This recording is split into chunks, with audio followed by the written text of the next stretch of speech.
Halo saudara semuanya, di sini saya akan memberikan sebuah informasi mengenai jenis penyakit diabetes, apa itu diabetes, lalu apa penyebabnya, resikonya dan juga cara mengatasinya. Bagi saudaraku yang subscribe video ini semoga sehat selalu dan banyak rezekinya supaya saudara semuanya tidak ketinggalan informasi lainnya. Diabetes mellitus adalah penyakit yang ditandai dengan kadar gula darah tinggi akibat gangguan dalam produksi atau penggunaan insulin dalam tubuh. Berikut adalah beberapa penyebab, faktor risiko, dan cara mengatasinya. Penyebab diabetes mellitus. 1. Faktor genetik. Riwayat keluarga dengan diabetes mellitus dapat meningkatkan risiko seseorang mengembangkan kondisi ini.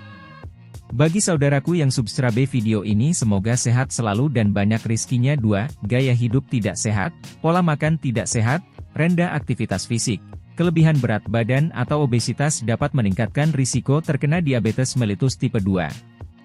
3. Resistensi insulin, kondisi di mana tubuh tidak merespons insulin dengan baik, menyebabkan peningkatan kadar gula darah. 4. Kondisi medis tertentu, beberapa kondisi medis seperti sindrom ovarium polikistik, POS, penyakit tiroid, dan pankreatitis dapat meningkatkan risiko diabetes mellitus. 5. Diabetes gestasional, terjadi pada wanita hamil yang belum memiliki riwayat diabetes sebelumnya. Hormon yang diproduksi oleh plasenta dapat mengganggu kerja insulin, sehingga memicu peningkatan gula darah. 6. Autoimun, pada diabetes mellitus tipe 1, sistem kekebalan tubuh menyerang dan merusak sel-sel pankreas yang memproduksi insulin, sehingga insulin tidak dapat diproduksi dengan cukup. 7. Kerusakan pankreas, cedera atau penyakit pada pankreas dapat mengganggu produksi insulin. 8. Penggunaan obat-obatan tertentu, beberapa obat seperti kortikosteroid, obat-obatan untuk mengobati HIV, atau penggunaan jangka panjang obat-obatan tertentu dapat memengaruhi metabolisme glukosa dan menyebabkan diabetes mellitus. 9. Pola makan yang tinggi akan gula, konsumsi makanan dan minuman yang tinggi gula secara berlebihan dapat meningkatkan risiko terkena diabetes mellitus. Wahai saudara semuanya, jangan dulu di-skip biar tidak gagal paham dan juga menambah wawasan yang positif. Nah, sekarang apa saja faktor risiko diabetes mellitus? 1. Usia. Risiko terkena diabetes mellitus meningkat dengan bertambahnya usia.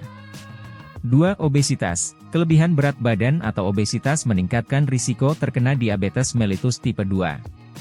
3. Riwayat keluarga. Jika ada anggota keluarga yang menderita diabetes mellitus, risiko Anda meningkat. 4. Gaya hidup tidak sehat, pola makan tidak sehat, kurangnya aktivitas fisik, dan kebiasaan merokok meningkatkan risiko terkena diabetes mellitus. 5. Kondisi medis terkait, beberapa kondisi seperti tekanan darah tinggi, hipertensi, kadar kolesterol tinggi, dan sindrom metabolik dapat meningkatkan risiko diabetes mellitus. 6. Etnisitas, beberapa kelompok etnis seperti orang Asia, Afrika, dan Hispanik memiliki risiko lebih tinggi terkena diabetes mellitus. 7. Hipertensi, tekanan darah tinggi dapat meningkatkan risiko terkena diabetes mellitus.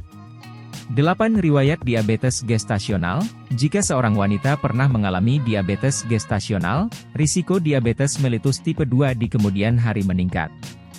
9. Sindrom metabolik, kombinasi faktor risiko seperti obesitas, tekanan darah tinggi, kadar kolesterol tinggi, dan resistensi insulin dapat meningkatkan risiko diabetes mellitus. 10. Kehamilan, wanita yang pernah mengalami diabetes gestasional, atau melahirkan bayi dengan berat badan lebih dari 4,5 kg memiliki risiko lebih tinggi terkena diabetes mellitus di kemudian hari.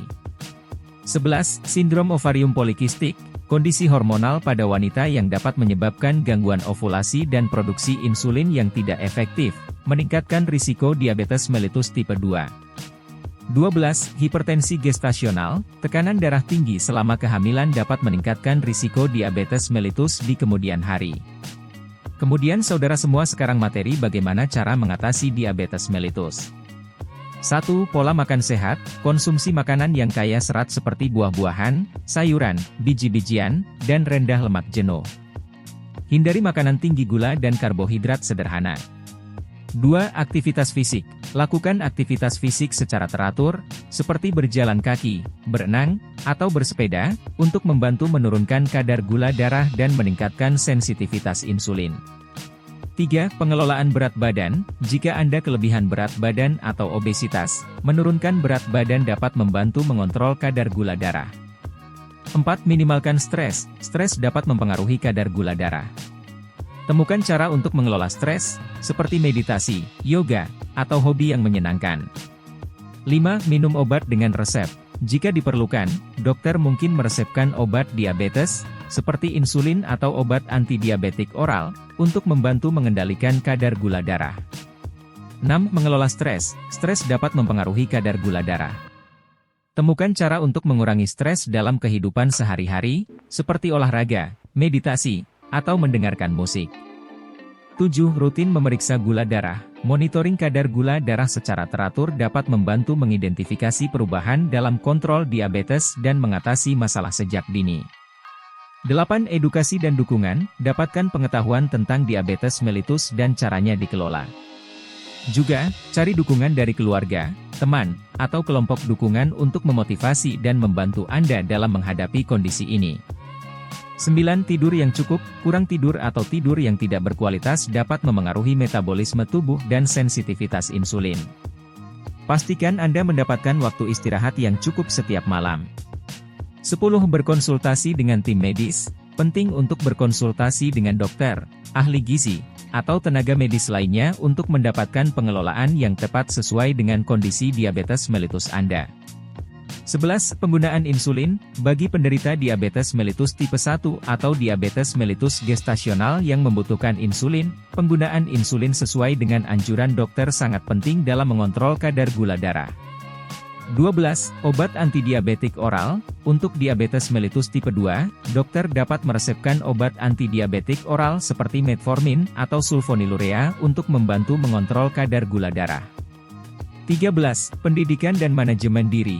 Belajar tentang diabetes mellitus, mengenali gejala hipoglikemia dan hiperglikemia, serta mengikuti rencana pengobatan yang ditetapkan dokter dan ahli gizi adalah kunci penting dalam mengelola diabetes mellitus. 14. Rutin memeriksa kesehatan mata, ginjal, dan kaki. Diabetes mellitus dapat memengaruhi organ-organ tubuh tertentu. Penting untuk melakukan pemeriksaan rutin dan perawatan khusus pada mata, ginjal, dan kaki untuk mencegah komplikasi yang mungkin terjadi. 15. Mendapatkan dukungan sosial. Bergabung dengan kelompok dukungan diabetes atau mencari dukungan dari keluarga dan teman dapat memberikan motivasi dan bantuan yang dibutuhkan untuk mengatasi tantangan sehari-hari yang muncul akibat diabetes mellitus. Itulah saudara semua informasi yang bisa saya sampaikan, semoga bermanfaat.